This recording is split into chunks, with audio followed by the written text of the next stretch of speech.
하셨습니다. 다음 이소영 의원님 질의해 주시기 바랍니다. 저 질의 시작하기 전에요.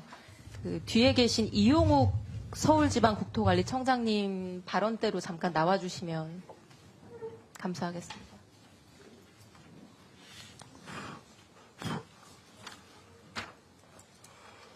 질의는 5분만 하겠습니다. 예. 그리고 나중에 증인 쓰시겠다고요? 네. 예. 5분만 질의. 5분으로 바꿔주세요. 보충 질의 때 다 추가적으로 쓰시게.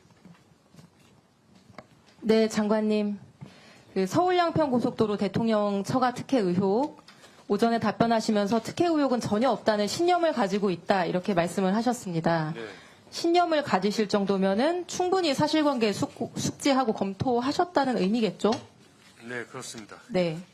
장관님 취임 전의 일이어서 제가 당시 도로국장님께 이걸 여쭤보려고 했었는데 자세히 보셨다고 하니 장관님께 질문을 먼저 드리겠습니다. 네.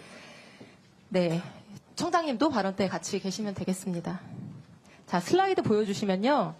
오래된 일이니까 좀 기억을 상기해 보겠습니다. 대통령 처가는 양평군 강상면에 크게 두 덩어리의 땅을 가지고 있습니다. 하나는 중부내륙고속도로 오른편 지도에 A라고 표시된 곳인데요. 남한 강변에 있는 공공지구처럼 개발하기 좋은 야트막한 아주 좋은 예쁜 땅입니다. 다른 하나는 지도에 B라고 표시된 부분인데 중부내륙고속도로 왼쪽에 딱 달라붙어 있는 산비탈, 가파른 땅입니다. 작년에 국토부는 이 산비탈 땅에 대해서 비탈져서 어떤 용도로도 개발이 어렵다. 그래서 고속도로 종점이 아니라 다른 할아버지가 와도 이익을 얻을 게 전혀 없다 이렇게 주장을 했습니다. 대통령 처가는 아무런 이익을 보는 게 없다. 여전히 유효합니까? 그렇게 알고 계십니까? 짧게 답변해 주시죠. 네, 그렇게 생각합니다. 네. 저도 당시에 국토부의 말을 듣고 이 산비탈 땅이 개발이 어렵겠다 이렇게 생각을 해서 예쁜 땅만 놓고 계속 질문을 했었습니다. 아파트나 호텔이 들어선다고 하면은 교통 호재로 인해서 가치 상승이 클 수 있으니까요. 근데 제가 당시에 놓친 게 있었습니다. 국토부가 얘기해 주지 않은 것. 바로 이 고속도로 종점이 한 번 변경된 것이 아니라 두 번 변경됐다는 점이었습니다. 슬라이드 보여주시면 용역사는 용역을 수주하자마자 곧장 변경 노선을 그리는데 준비 파일 8가지 버전에서부터 착수보고의 보고자료까지 모두 종점은 남양평 IC에 붙이는 걸로 되어 있었습니다. 장관님, 최종 공개된 대안노선 종점이 남양평 IC 아니죠? 네, 아닌 걸로 알고 있습니다. 네, 보여주시죠, 슬라이드. 근데 착수보고 28일 후에 갑자기 종점이 한 번 더 바뀝니다. 남양평 IC보다 한 1.3km 위에 있는 새로운 지점입니다. 대안 1이라고 되어 있는 파란색 노선인데요. 이게 최종적으로 발표된 대안입니다. 이 대안의 종점 부분 확대해서 보겠습니다. 다음 슬라이드. 종점의 램프 부분이 정확하게 대통령 처가 소유의 산비탈 땅과 겹치게 되어 있습니다. 갑자기 IC에 직접 붙이는 안이 폐기되고 대통령 처가 땅에 마치 자를 대고 이은 것처럼 정확히 자로 잰 듯이 연결이 됩니다. 장관님, 이렇게 되면 대통령 처가는 토지 보상을 받게 되는 건가요? 노선 내용에 따라서는 그럴 가능성이 있을 것 같습니다. 이 사실 알고 계셨습니까? 오늘 처음 합니다. 예. 이런 것도 검토를 안 해보시고 신념까지 말씀하신 거예요?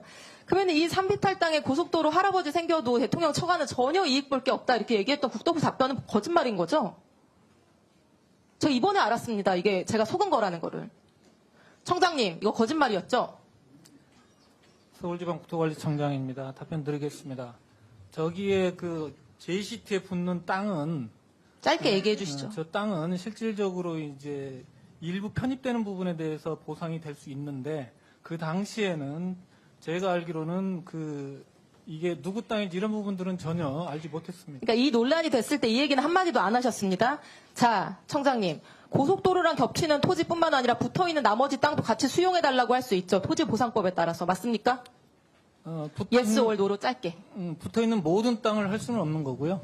일부 청장님, 좀 이따 길게 얘기하시고요. 이게 설마 대통령 장모랑 천안 되시는 분들 이런 토지 보상금까지 노리고 움직였을까 이렇게 의구심이 드실 수 있을 거라고 생각을 합니다. 제 합리적 정황을 알려드리겠습니다. 다음 슬라이드. 이 사진은 작년 7월 특혜 의혹 당시에 처가 소유 산비탈 땅에서 키우고 있던 흑염소와 칠면조입니다. 당시 뉴스에도 나온 사진입니다. 윤석열 대통령의 장모와 처남이 축산업에 종사하시는 분도 아니고 흑염소 건강원 하시는 분들도 아닌데 왜 여기서 흑염소랑 칠면조 키우고 있었을까요, 장관님? 혹시 아시나요? 아는 바 없습니다. 힌트. 이분들이 전문적인 부동산 개발업자입니다. 이런 토지 보상 같은 거는 누룽지까지 박박 긁는 기술이 있는 분들이에요. 보상받을 토지에 가축을 키우고 있으면 추가 보상을 받게 되죠. 토지보상법 시행규칙에 따라서. 그렇지 않습니까? 제가 이게 합리적인 의심이라고 얘기하는 이유는요. 다른 사람이 아니라 김건희 여사 가족분들은 능히 이렇게 하실 수 있는 능력과 의지가 있는 분들이기 때문입니다. 전 국민이 다 알고 있듯이 양평 공홍지구 개발 부담금 줄여보려고 지금 재판받고 계신 분들이고요. 중부내륙고속도로 보상을 받을 때 이것보다 더한 필지 분할을 하고 용도 변경을 해서 보상금을 최대로 받아내신 분들입니다. 제가 보기에는 흑염소랑 칠면조 키워서 동점 가장 유리한 지점으로 바꾸고 동점 변경 비대하게 된 때부터 이렇게 해서 보상금 맥시멈으로 챙기려고 했던 것 같은데 장관님 생각 어떠세요? 그 생각을 제가 알 수가 없으니까 그 질문에 대해서는 답변을 드릴 수가 없고요. 제가 아까 장관으로서 현황도 파악하고 현장도 가보고 또 여러 그 기록도 보고 해서 저는 특혜나 의혹이 없었다는 데 대해서 확신한다고 말씀드린 것은 저희 직원들로부터 보고 또 제가 그동안에 경험해온 국토부 관련 공무원 30여 년의 경험 이런 걸 해서 적어도 국가의 도로 노선이 그렇게 하루아침에 누군가 특정인의 일 때문에 흔적도 없이 움직이지는 않는다는 그런 개인적인 믿음에 의해서 말씀드린 것이고 누구도 거기에 대해서 이 정언을 하거나 또 그런 심정적인 또 합리적인 의심 말고 객관적인 사실 거기 되는 요즘 흔히 나오는 녹취록이나 이거 하나 제출하는 게 없지 않습니까? 그래서 저는 순수하게 도로 노선을 합리적으로 결정하기 위한 과정에 이런 오비락적인 오해가 생긴 것이 아닌가라고 그렇게 생각을 합니다. 일반적인 도로 행정은 그렇게 신뢰하시는 부분으로 가는 게 맞을 겁니다. 그러나 이 사건 특혜 의혹에 있어서는 너무나 많은 이런 의심 정황이 있기 때문에 이런 의혹이 제기된 것인데 김건희 여사 일가는 한 푼도 이익을 보는 게 없다. 그렇기 때문에 특혜 의혹도 있을 수 없다. 이렇게 주장해온 국토부가 결국 토지보상금을 받는다는 이 사실은 근데 고속도로에 무슨 일부 조금 땅이 아마 저렇게 되면 아마 지형으로 봐서 교각이라든지 또 절토를 해야 될 테인데요. 그 보상금 조금 받는 것이 그렇게 크게 무슨 이 도움이 될까 하는 건 사실은 저도 의원님 질의에 합리적인 의심을 가지고 다시 되물어보고 싶습니다. 그게 조사를 해보고 검토해보신다. 상당히 비탈도 있는 땅이던데요. 그 땅이 상당히 평지가 아니고 굉장히 경사가 있는 그 산지라고 제가 기억이 나는데 그런 땅에 일부 보상을 조금 받는데 얼마 받을지는 모르겠습니다만은 그게 그렇게 큰 돈일까 하는 그런 생각도 들고 그것 때문에 없는 쓰레기 땅에 토지 보상금 받고 엑시트하려고 했던 거 아닌가라고 하는 의심을 얘기하는 거고요. 장관님 오늘 처음 들으셨다고 하니까 이렇게 즉답하지 마시고 이런 의혹을 제기했으면 조사해보고 검토하시고 그 결과를 알려주시기 바랍니다. 이상입니다. 네, 조사는 모르겠지만 검토는 다시 해보고 현장 확인을 해보겠습니다. 예, 수고하셨습니다.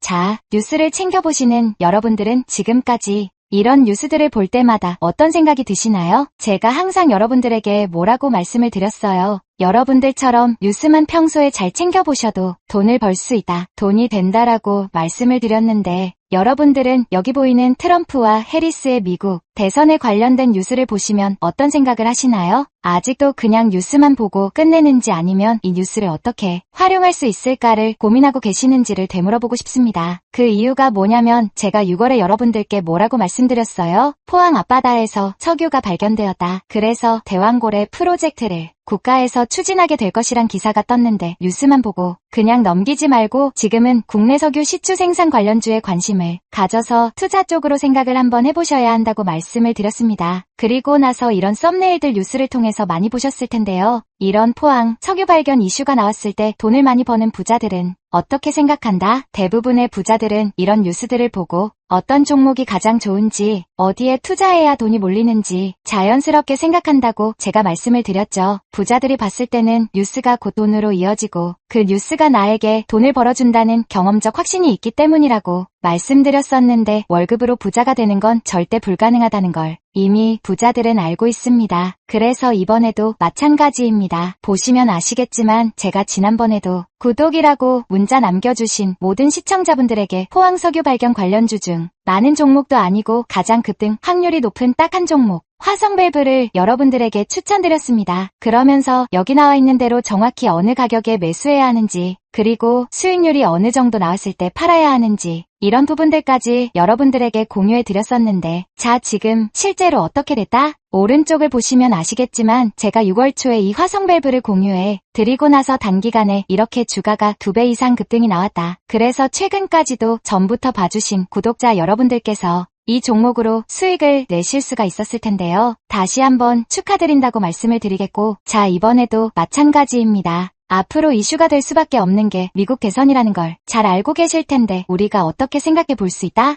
미국 대선에 관련된 국내 관련 대장주가 무엇일까? 트럼프나 해리스 둘 중 누가 당선이 되어도 상관없이 반드시 오를 만한 국내 관련주는 무엇일까를 생각해 봐야 한다는 거죠. 정책상 미국의 영향을 절대적으로 받는 우리나라 대선에서도 박근혜 대통령 대선 관련주 아가방 컴퍼니는 무려 2600% 가까이 상승했고, 이명박 대통령 대선 관련주였던 이화공영은 4000% 이상 상승했던 건 다들 기억하실 겁니다. 그래서 대선주는 정말 중요합니다. 자, 그렇기 때문에 제가 이번에도 뭘 보내드린다? 지난번과 똑같이 제 번호 010-792-8273으로 정보라는 문자를 보내주시면 링크 주소 하나를 보내드릴 건데요. 이 링크를 타고 방에 들어오시게 되면 미국 대선과 관련된 국내 관련 종목 중 앞으로 누가 당선되던 상관없이 국내 대장주 역할을 하면서 주가가 가장 크게 급등할 종목을 정확하게 사고 파는 시점을 받아보실 수 있을 수가 있습니다. 그래서 여러분들도 일상의 뉴스를 활용한 주식으로 돈을 버는 연습을 한번 해보시라고 말씀을 드리겠습니다. 영상을 보시는 시청자분들 중에 나도 이번 종목이 좀 궁금하다 하시는 분들은 누구나 상관없이, 그리고 어느 시간대나 상관없이 부담 없이 이렇게 상단에 제 번호를 항상 남겨놓고 있습니다. 제 번호 010-792-8273. 저에게 이런 식으로 지난번처럼 정보라는 문자 보내주시면 제가 이번에도 똑같이 대선 관련 무료 추천 급등주 링크를 보내드리겠습니다. 이해되시죠? 그래서 제 번호 010-792-8273 번호로 정보라는 문자를 보내주시면 여러분들이 직접 뉴스를 통해서 돈 버는 연습을 해보실 수가 있는 거고, 제가 돈을 받는 것도 아니고 투자를 대신해드리는 것도 아니니까 부담 없이 신청해 주시면 되는 겁니다. 단돈 1만원으로도 시작해도 괜찮은 게 투자와 재테크입니다. 그리고 수익이 나면 저는 다른 것은 바라지 않습니다. 제 채널의 구독과 좋아요 한 번씩만 눌러주시면 됩니다. 시청해주셔서 감사합니다. 제 채널의 구독과 좋아요 한 번씩만 눌러주시면 됩니다. 시청해주셔서 감사합니다.